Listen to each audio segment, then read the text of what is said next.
So I am extremely grateful to the different members of the House who have spoken on this subject. And all of them have supported this legislation.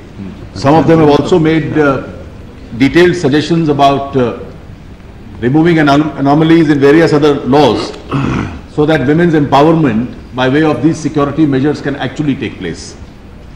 So on one hand, we are speaking in terms of empowerment, political participation, economic development and independence. And here we are dealing with a law which actually aims to save one section of the society which is actually pushed into, after a broken marriage, into a stage of virtual destitution.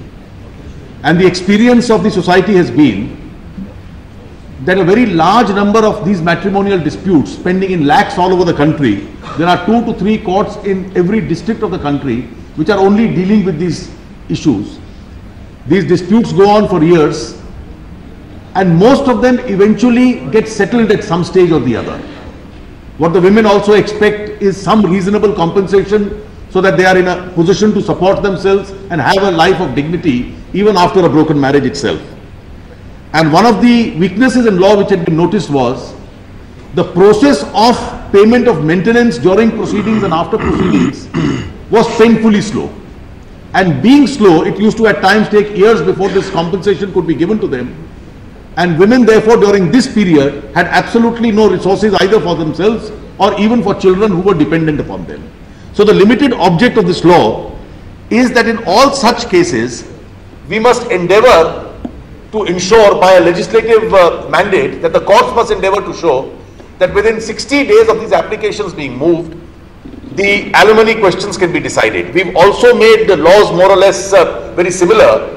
These are all different personal laws, and therefore one of the policies of the government and this parliament has been that when we amend these personal laws, we also seek what the reaction of the communities themselves is.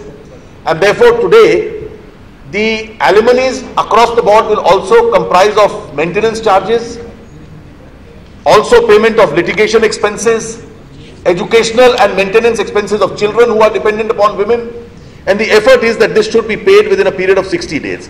Several suggestions have been made. Mr. Sibal in fact made a suggestion that the amounts may have to be periodically increased, and therefore is it possible to have a legislative change that they are linked to the cost of living index itself. So orders in terms of maintenance are always interim, and being interim are liable to be changed for several factors. They can be changed for the factor that Mr. Sibal suggested, that there is an increase in cost of living index. They can be increased because the liabilities of the woman itself increase. They can be increased because the husband's incomes and resources go up. And being interim, it may not be proper for the legislature to define it only to a cost of living index, because if inflation may actually increase in a given time year by 5%, but the husband's income may increase 1.5 times, and therefore the amounts may have to be increased. Therefore this discretion of interim payments is always left to courts. There were 3-4 other suggestions which were made. One of which was, why should the right to residence not be a part of the maintenance itself? Mrs. Ray made this suggestion, which has been referred to by others also. Because one of the difficulties that women normally have after they are driven out of the matrimonial home, and one suggestion was they must have a right to continue to live in that home even after a matrimonial breakup. Now these are all social issues. It may or may not be conducive for her to live in that house, because the acrimony in the house itself may be of such a nature that these are all matters which are left to the variables of a given situation. The right to... If you give the right to this is marital home that I said, then at least she cannot be driven out forcefully. That's the point. May I just suggest that this is a question which will be variable depending on each case. There may be circumstances she may be able to live there if there is a separate portion. There may be circumstances the acrimony must be such, it may not be in her own interest to live there and go and live elsewhere. But the point is very well taken that the cost of residence expenses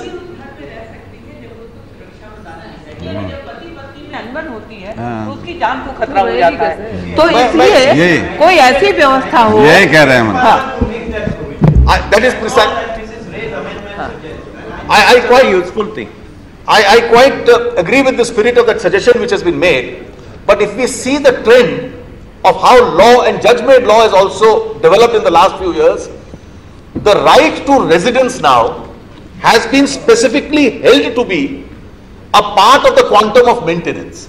And therefore, discretions have been given now to courts that when they determine amounts of maintenance, what will be the cost of residence if she has to separately live and hire a residence for herself, or whether she has to live there. These are all factors which judges have to take into consideration. But I agree with you, the spirit of your suggestion, that mere payment of some amount for a food or children's education itself is not enough. A shelter on her head has to be a part of her right to residence, and that quantum of residence expenses has to be either a part of the maintenance amount or it has to be separately provided for, unless she is in a position, as you suggested, to live in that same house if her security so ensures.